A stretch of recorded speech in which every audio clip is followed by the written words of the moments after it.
Welcome back to the channel. Today we're going to be fixing our 50 mile per hour go-kart. We're also going to be modifying our 66cc two-stroke bicycle. I got to fix the chain on both of them. I got to tune both of them. The motorized BMX bike is getting a top end rebuild. I'm also cutting the piston for more power, modifying the pipe, wrapping the header, and a bunch of other little things. I also find out my welder's broken, so I gotta fix that too. But that said, if you're new here, consider subscribing for more videos like this. So yeah, hit that like button down below if you enjoyed this video, and we're gonna have to get right into it.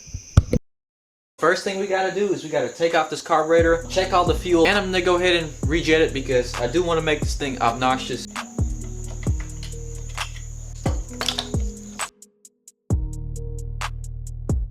I don't see any trash in the bowl, so I'm assuming no dust got inside the carburetor. We're going from a 108 to a 115, and the primary reason why I am doing this is so my go-kart is more obnoxious, as I said. Yeah, it will decrease the top speed a little bit and the performance because at this point it's already running pretty rich.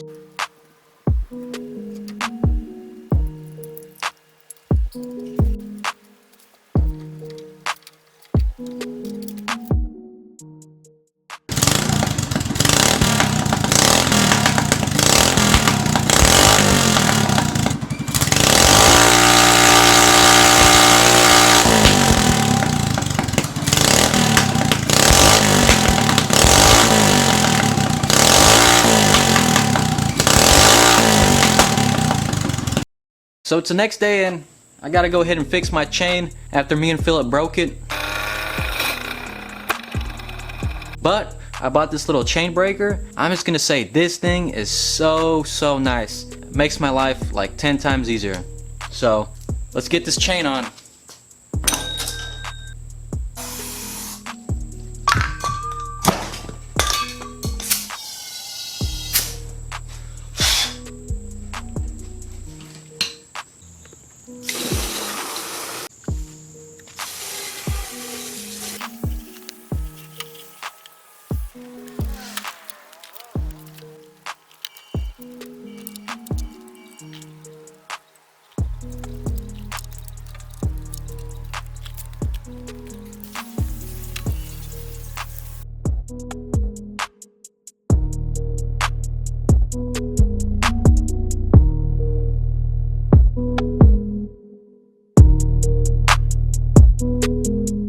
We got our go-kart clean. I'm happy.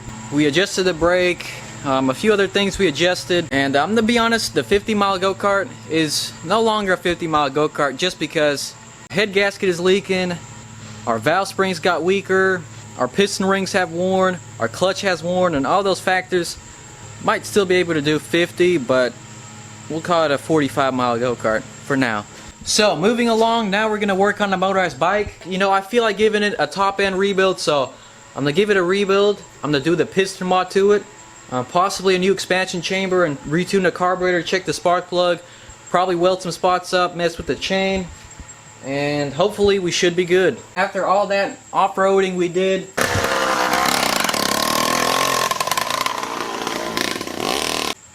this pipe mount broke and blew our gasket, so we're gonna go ahead and re-weld it and possibly even make a new pipe. Who knows? The carburetor looks pretty clean on the inside, but the engine could have sucked the dirt out from the carburetor, so kind of worried about that.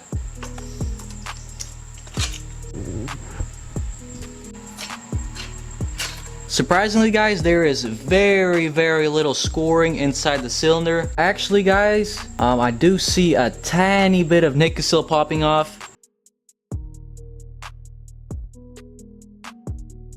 You won't be able to see it on camera, but there's a little spot right there where the nickel seal looks like is right there. But I honestly think it'll be fine. It's just a tiny little nickel seal mark. Okay, I know you're technically not supposed to latch onto this, but I have a spare one that I will be using. These piston rings actually look pretty worn, so I'll go ahead and replace the piston and the rings. So let's do it.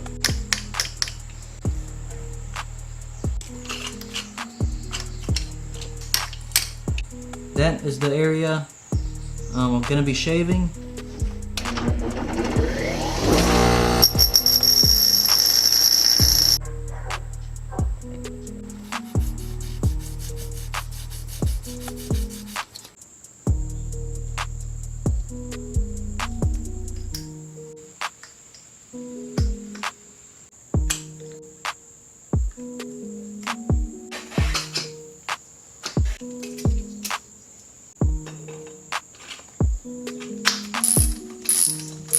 cylinder is installed.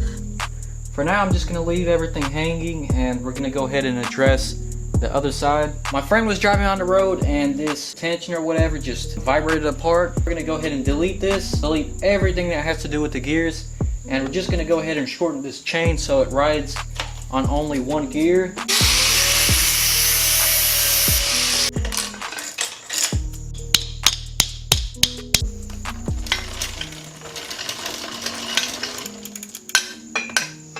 Alright guys, that is perfect.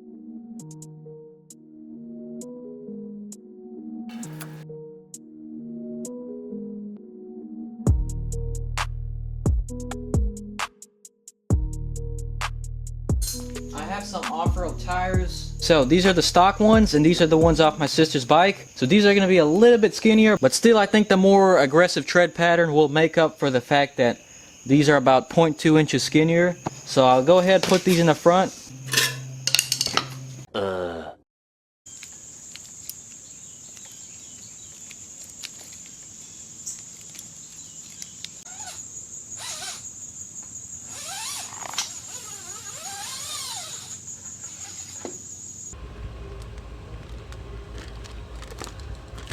Unfortunately, this Vulcan MIG liner I bought cost like $8. It did not fit in my liner. It did not fit in my gun. So I'm gonna see if I can return that, and hopefully the Home Depot around here has one. Well guys, it is the next day. I went to Home Depot, Harbor Freight, Tractor Supply, Walmart, and none of them seemed to have what I was looking for. A .035 gun liner. The Harbor Freight one just didn't fit. The rubber part was kind of too fat, I guess. I just ordered one online. I'm gonna have to wait about a week till it comes in, and I hope I ordered the right one.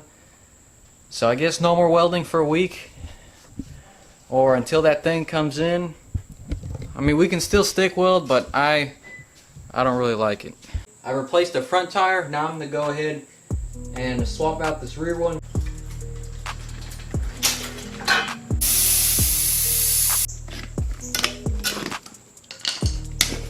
That was easy.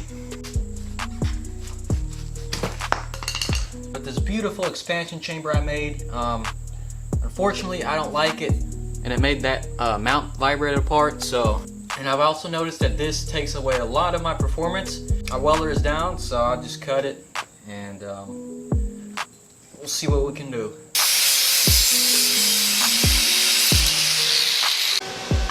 Like I said, our little flux core welder is down, so I'm gonna have to use the stick welder.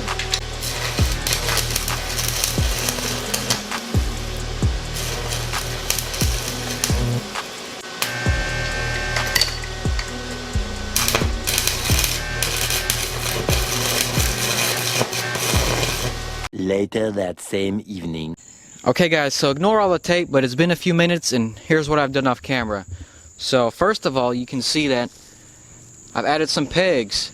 These should help with wheelies, some stunts, you know, extra support. I actually had to shorten the nuts so they can fit on.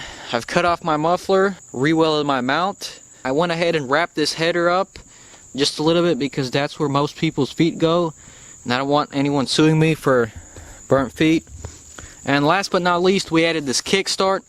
So overall, I think it looks really good. Then go ahead and clean it off, make it look shiny, and I still got to install the carburetor, and then from there on out we should be good to go.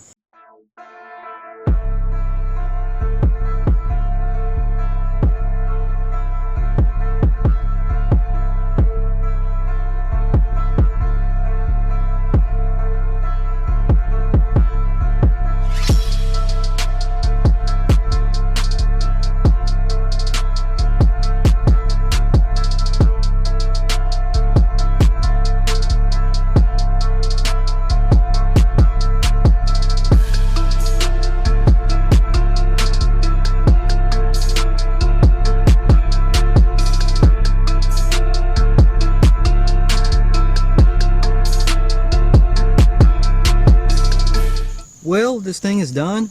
Obviously, I kept in mind of the fact that I am going off-roading pretty much. So that's why I went with the tires. Not going to change the sprocket. We are gonna have to pull up with no air filter, just because they always fall off, and I don't have one. Yeah, and I can't order one in time, so I just go with the flow. I mean, we've already been off-roading without the air filter. Didn't seem to do that much. And the event I'm going to is at a little lower altitude, I believe, probably around 600 feet. This is 1,000, so jetting should get better because I am running it kind of rich. And tomorrow I gotta wait for my rims to come for this car. After I get everything in, I gotta wash this thing, put them on, but that's probably gonna be in a separate video. So I pretty much got everything done that is important. I'm still waiting for that welding liner, and I do feel kind of bad letting y'all off, but like I said, my welder is down if anything breaks, and I really want to preserve these things for the meetup, the September 8th meetup. So if y'all aren't familiar, yeah, it's September the 8th, 11 o'clock, 11 a.m., Murfreesboro, Tennessee, hosted by Redbeard's Garage. So I don't know, guys, can I fit my motorized bike and my go-kart back there?